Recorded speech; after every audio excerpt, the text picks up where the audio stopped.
G'day folks. Well, a lot of you normally see me inside the back of a plasma TV or an LCD, but I figured before I dismantle and scrap this one, just have a bit of a look at it and what TVs used to be. And they were pretty simple little things. This was a Sharp 68cm-ish television. My supervisor's old TV, he gave it to me a few years back, and I've only used it a couple of times because, as you can see, it only has a analog tuner input. It never had the option for well, what would be AV and S-video input. So it's a bit hard to work with these days. I have to get a VCR and tune it in manually. Thus it never saw much use, and lately it's been sitting on green for a while before it actually warms up. The picture just goes green, so there's a problem in the green drive. Possibly a dry solder joint. Some of the neck pins are a bit dry jointed, so it's not impossible to fix, but certainly not worth it now.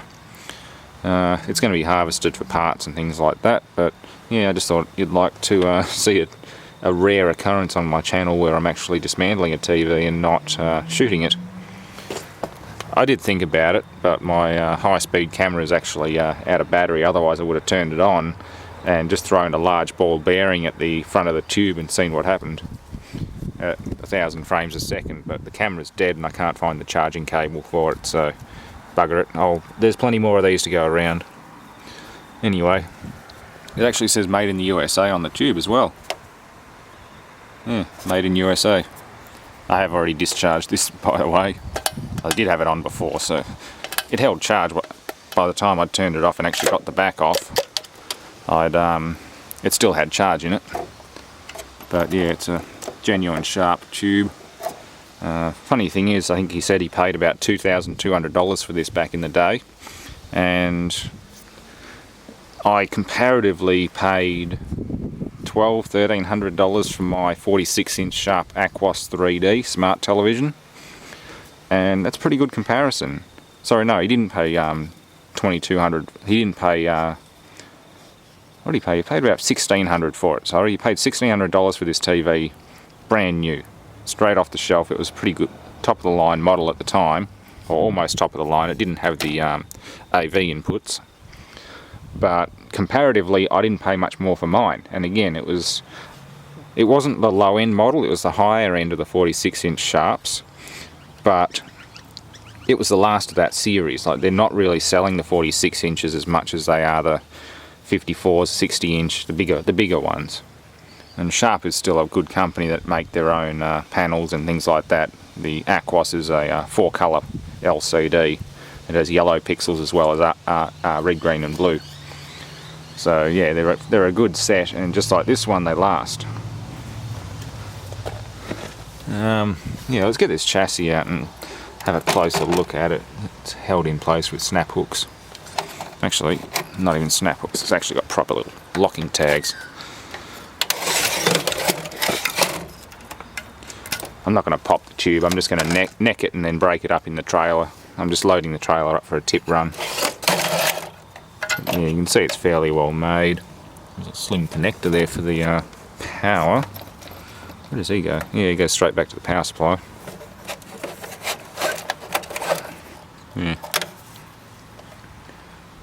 Again, Nichicon caps, Nippon Chemicon caps. Good quality caps all around. It doesn't even look like any of them have been replaced. Maybe that one at one point. It's got a different vent style to the rest, but everything else looks like it's untouched. I'll ask him if he's ever even had it in the shop. I doubt it. It doesn't look like it. Those resistors have gotten fairly hot, but they're down near the thermistor for the degaussing coil, which is that one there, brown. Yeah, that's a thermistor for the degauss.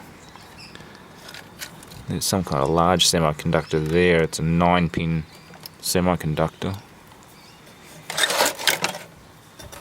Oops, I'm held on by the yoke. CRTs are certainly a lot easier to work on than plasmas. I'll give plasma credit for having a nice big panel, a big display area, but I won't give them any credit for reliability over a period of 10 years or more.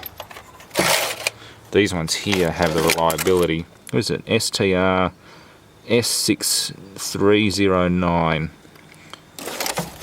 Yeah, it's an SK STR S6309. And that's... no, that wouldn't be horizontal output. That'd be horizontal output there. That's a C3886A. Yeah, that'll be the horizontal output transistor. That one there. Oh, that's on the power supply side. Yeah, that's a power supply. That's a power supply semiconductor. That one there, LA7838. And where's that speaker plugged in? Speaker's plugged in over here, so that would be audio amplification. It's a Toshiba TA8216H. Yeah, that's a that's audio processing that goes to the stereo speakers. That would be... where's it going? VOVX.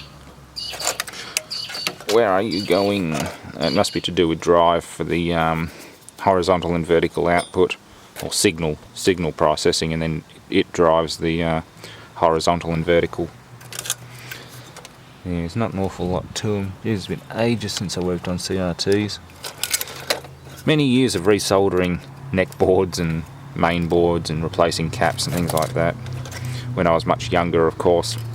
I used to get out of high school and go straight down to the local electronics shop, because Mum would always work till about 5 o'clock or so, and the guys at the electronics shop were always up to like 5:30 or 6 repairing stuff, so I'd just go down there and spend an hour and a half, 2 hours learning and messing around with the guys, and yeah, I spent a lot of time working on TVs voluntarily. They always gave me bits and pieces to take home, TVs, other shit like that was written off by the customer. The customer didn't want to fix it, so there were always kickbacks. I did get technically paid for it, but it was mostly technically voluntary work, and I enjoyed every bit of it. Hell, I even played EverQuest, very first version of EverQuest when it came out, going there. Single-sided boards, no surface mounts. And again, it doesn't look like anyone's been in here. Yeah, I'd be willing to bet no one's ever been in here. A couple of little patches, little diodes. That's about it. There's no surface mounts. Not one. Just a couple of patches and another little bodge wire there. A little bodge wire there that almost looks like a staple. Wait, is that a staple? No, it's not. It's round. I was going to say, if that was a staple, I'd be kind of concerned. Well, not concerned. It'd probably work just fine, but come on, you'd expect better in a Sharp. But no, it's not a staple. It's actually a little folded bridge wire. So there's a few little bodges for this model. Solder-wise, everything's holding up. Oh, except for these resistors here that go near the degaussing. That one's really dry jointed. Bad solder joints. What do they call them? Cold solder, cracked solder, whatever you want to call it. I call them dry joints. Couple of little spots that could use a touch-up, but apart from that, the solder on this, obviously not lead-free solder. This is genuine lead solder. It's held up really well. If this was lead-free, this thing would just be full of problems by now. I wouldn't have it. It would have gone in the tip long ago if that was lead-free. So anyway, there's the deflection yoke, which does your scan. Colour CRT obviously has a steel grill inside it, perforated aperture grill. There's the degaussing coil. It's just coil of wire that 240 volts momentarily passes through to magnetically degauss the tube, remove any latent magnetic fields, and even out the magnetic field on the steel grid that's inside it. And yeah, the electrons do the rest. The electrons, well, that's what gives you your picture. Same on the plasma, of course. You've still got electrons. You've got tiny little pixels that are cold cathode fluorescent lamps, but the complexity of the electronics driving them is far more substantial than this. And likewise, the power that's required to drive them, the amount of semiconductors that are required to drive them, is substantial. So, yeah. Just a bit of a ramble about a TV before I destroy it. Not much else to say. Obviously, that's a flyback transformer. Most of you are watching me who are into high voltage know exactly what that is. Yeah, some good heat sinks on here.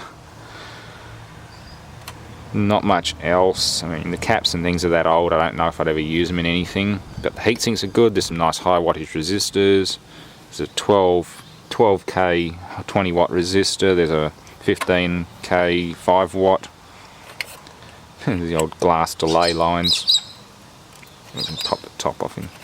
It's a big, like a giant quartz crystal oscillator. Yeah, they're kind of interesting. It looks like a big piece of glass with funny little coloured blobs on it, but they're actually like a giant quartz crystal, from what I understand. Caps, high voltage polyfilm caps. Well, not high voltage, but mains grade polyfilm caps. They are handy to keep. Yeah, that one's 1.5 kV actually. Yeah, they're really worth saving if you do high voltage stuff. You can use them. Essentially, you can get the caps you need for a ZVS in a television like this. You generally don't need to go much further than this, and you can also get your heatsink for your semiconductors, but some people say you can use a horizontal output transistor in a ZVS flyback driver, but they tend to die very quickly. You're better off getting some proper MOSFETs for it. But yeah, there's some nice little polyfilm caps in there. That's about it. There's not much else I'm going to salvage apart from resistors, flyback, heat sinks, a few caps, and that's about it. And I'll keep the speakers for another little project I've got coming up involving a VFD. Anyway, thanks for watching, and stay tuned for more.